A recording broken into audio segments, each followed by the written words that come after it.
Breaking Lakers news. The Lakers' offseason plans may have just taken a dramatic turn. A blockbuster trade proposal involving 2 first-round picks is gaining momentum. A potential 3-team deal with the Nuggets is generating serious buzz, and new targets could finally help Los Angeles establish a clear identity around Luka Doncic. But while the Lakers explore major roster upgrades, their potential role in a Giannis Antetokounmpo mega trade may be slipping away by the day. Subscribe to SkyHook Report and stay with us until the end for the full story. Would you mortgage the absolute last remaining pieces of your franchise's future for a 22-year-old center who just missed 75 games with a foot injury? That is the exact terrifying scenario currently staring the Los Angeles Lakers front office right in the face. It is an open secret around the league that Luka Doncic desperately wants the Lakers to engage his former team, the Dallas Mavericks, in a high-stakes trade to bring him a familiar lob threat to run the pick and roll. You have to understand the context here. Doncic is an absolute maestro in the half-court, but his effectiveness skyrockets when he has a hyper-athletic big man diving to the rim and anchoring the paint. The problem is that doing business with Dallas, especially considering the complicated history between the two front offices, requires paying a massive premium. According to Lakers insider Jovan Buha, there is a very specific trade proposal on the table that has everyone in the league talking. The pitch involves the Lakers sending 2 highly valuable first-round picks to the Mavericks in exchange for their ex-Duke shot-blocking phenom Dereck Lively. Buha pointed out that while Dallas has untouchable players, Lively isn't viewed on that completely untouchable tier, making him potentially gettable. The Mavericks reportedly view Lively as their number 2 long-term asset, right behind Cougar Flag, so prying him away from a fan base that loves him is going to hurt. We are talking about the Lakers giving up their 2025 first-round pick, along with a crucial future first-round pick, just to get the conversation started. Let's look at the cold, hard facts regarding what Dereck Lively actually brings to the table. When healthy, he is an absolute monster. During his first 98 NBA games, the 7-foot center has shot an absurd 72.5% from the field, averaging 8.4 points, 7.0 rebounds, and 1.6 blocks per contest. He boasts a freakish 7'9" wingspan, allowing him to be a consistent, terrifying interior presence who times his jumps perfectly to alter shots. Offensively, he is an elite above-the-rim finisher who can high-point incredibly difficult passes, making him arguably even more effective than a veteran like Daniel Gafford. But the elephant in the room cannot be ignored. Lively just missed 75 games this past season due to a severe foot injury. As an analyst, this is where you really have to question Rob Pelinka's long-term strategy. The reward is obvious. You pair Doncic with a center he already has incredible proven chemistry with, instantly elevating your pick-and-roll offense. Lively's defensive length covers up the perimeter mistakes, and his lob-catching ability forces defenses to collapse, opening up the three-point line. But the risk is absolutely staggering. You are trading 2 unprotected premium first-round draft picks for a big man with a very concerning foot injury history. If Lively goes down again, the Lakers are completely out of assets, trapped over the luxury tax, and stuck with a frustrated superstar in Doncic. While Daniel Gafford might be the cheaper and more realistic target, Los Angeles clearly has their eyes on the higher ceiling. Are the Lakers about to make a desperate all-in push, or is 2 first-round picks entirely too rich for an injury-prone big man? What if the only way the Los Angeles Lakers can fix their glaring roster holes is by actively helping their 2 biggest Western Conference rivals get stronger in the process? We are officially entering the wildest part of the NBA offseason, and the Lakers are finding themselves in an incredibly desperate position. With superstar Luka Doncic demanding immediate help in the frontcourt, the front office is scrambling to find a reliable center. But the trade market is brutal right now, and Los Angeles simply doesn't have the clean assets to pull off a straightforward one-on-one deal without completely gutting their rotation. This has led to the emergence of a highly complex, potentially disastrous 3-team blockbuster trade rumor involving the Dallas Mavericks and the Denver Nuggets.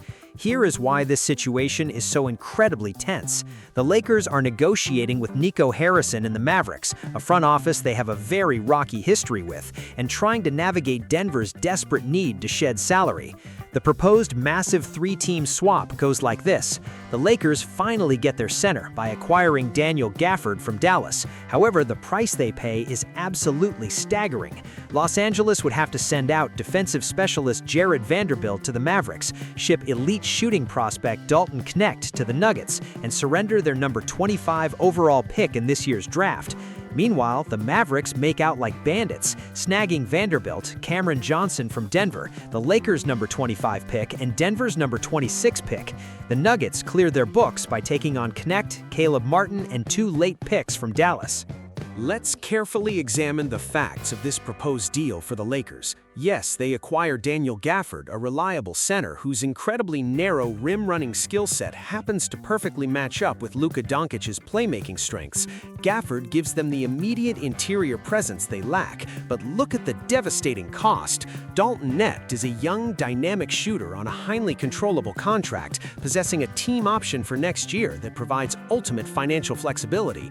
Furthermore, giving up Jared Vanderbilt means losing a critical, versatile defensive forward who serves as an essential change-of-pace locker room guy, even if he is mostly viewed as salary ballast in this specific transaction. You are essentially sacrificing your perimeter defense and your best young shooter just to land a one-dimensional big man. When you break this down analytically, it is incredibly hard to see this as a win for the Lakers. The front office is essentially solving one problem by creating 2 massive new ones. Luka Doncic needs floor spacing and perimeter defense around him just as much as he needs a lob threat. By trading away Knecht and Vanderbilt, you are stripping away the exact type of rotational depth required to survive a grueling 7-game playoff series against elite scoring wings. On top of that, you're actively helping the Mavericks load up on multiple first-round picks and a 43% three-point shooter in Cam Johnson, while helping the Nuggets navigate their luxury tax issues. It's a move born out of pure desperation rather than strategic team building. Can the Lakers really justify arming their direct playoff rivals just to secure Daniel Gafford, or is this the kind of panic move that completely slams their championship window shut? What if I told you the Los Angeles Lakers are secretly plotting to transform their entire roster into the most physically terrifying, exhausting, and outright bruising team in the Western Conference? We all know the front office managed to pull off the unthinkable when the Dallas Mavericks essentially gift-wrapped superstar point guard Luka Doncic and sent him to Hollywood. But right now, this roster is facing a massive identity crisis as they try to capitalize on this championship window. The immediate instinct from the front office was to simply replicate the roster Dallas had built around Doncic, but that completely ignores the glaring reality that the Mavericks never actually broke through and won a title with him as their leading man. The Lakers cannot afford to make the exact same mistakes with their franchise cornerstone, which brings us to a radical new approach being discussed in the war room, surrounding the offensive genius of Luka Doncic with absolute defensive bulldogs. If you look at the current landscape of the league, finding two-way stars is nearly impossible without gutting your draft capital, so Los Angeles is reportedly eyeing a completely different path that focuses on adding extreme toughness to their rotation. This isn't just about getting slightly better on defense, this is about targeting a specific breed of player that makes opposing teams dread seeing the purple and gold on their schedule. The names suddenly being linked to the Lakers front office are Marcus Smart, Luguentz Dort, and Isaiah Stewart. Let's break down exactly what this means for the rotation and the salary cap.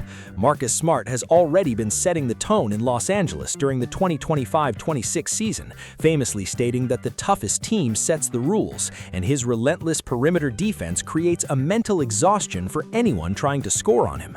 Retaining him is priority number 1 for building this new culture.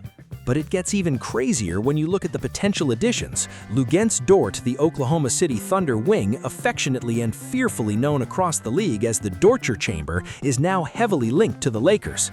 Dort plays with a level of pure, unadulterated physicality that looks more like a middle linebacker in a football game than a standard NBA wing. Combine him with Isaiah Stewart, whom the Detroit Pistons have made readily available, and you suddenly have a terrifying frontcourt presence. Beef Stew is widely recognized as a premier shutdown defender down low, bringing serious mobility for a big man of his sheer size. Now, from an analytical standpoint, you have to look at the risk versus the reward here. The obvious concern with a lineup featuring Smart, Dort, and Stewart is the lack of elite floor spacing and offensive shot creation. You run the risk of clogging the driving lanes and making the half-court offense look incredibly sluggish.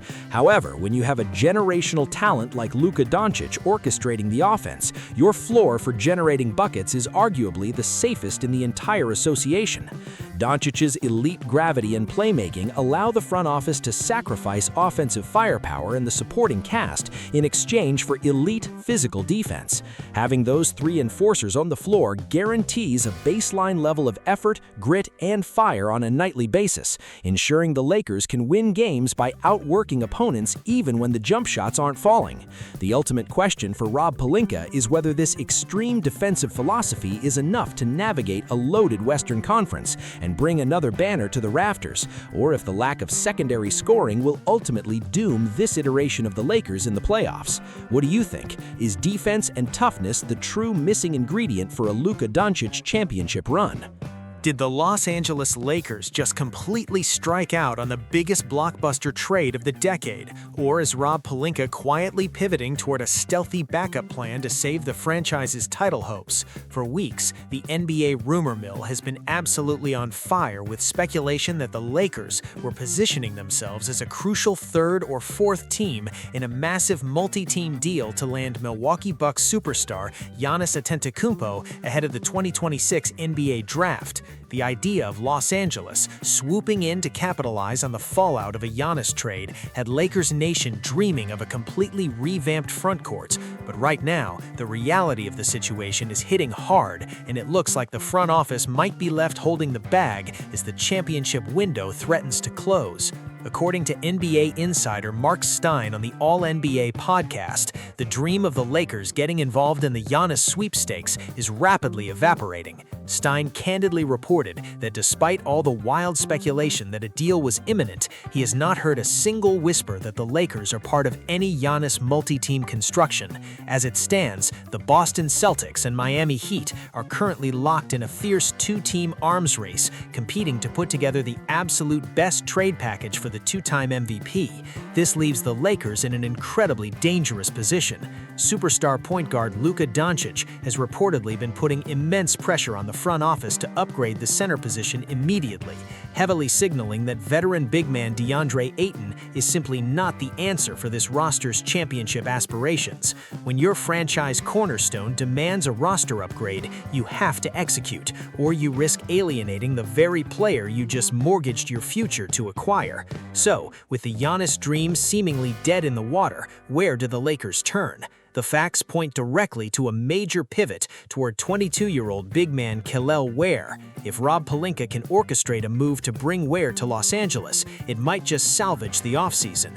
Ware perfectly fits the modern NBA profile that Doncic thrives alongside. He is a highly effective rim protector, an explosive lob threat, and crucially, he just came off a season where he developed a legitimate outside shot. He quite literally checks every single box the storied franchise is desperately searching for to anchor their defense and space the floor. But Ware isn't the only name on the whiteboard. League sources have also linked the Lakers to a slew of other notable big men, including Walker Kessler, Jalen Duren, Mitchell Robinson III, Daniel Gafford, and Robert Williams III. From a basketball analysis perspective, the front office is staring down a massive risk-reward scenario. Striking out on a multi-team Giannis deal means they lost a golden opportunity to grab a distressed asset for pennies on the dollar. Now, they must navigate the traditional trade market, where the asking price for a young floor-spacing rim protector like Ware will be astronomical. They have to weigh whether it's worth sacrificing their remaining future draft capital and wing depth to satisfy Doncic's immediate demand for a center, or if they should hunt for a cheaper, veteran alternative in free agency. DeAndre Ayton's massive salary cap hit is already a glaring issue, and moving off his contract to acquire someone like Ware will require some serious financial gymnastics. Will Rob Pelinka finally pull the trigger and get aggressive enough to make the new face of the franchise happy, or will the Lakers enter the season with a glaring hole in the middle of their rotation?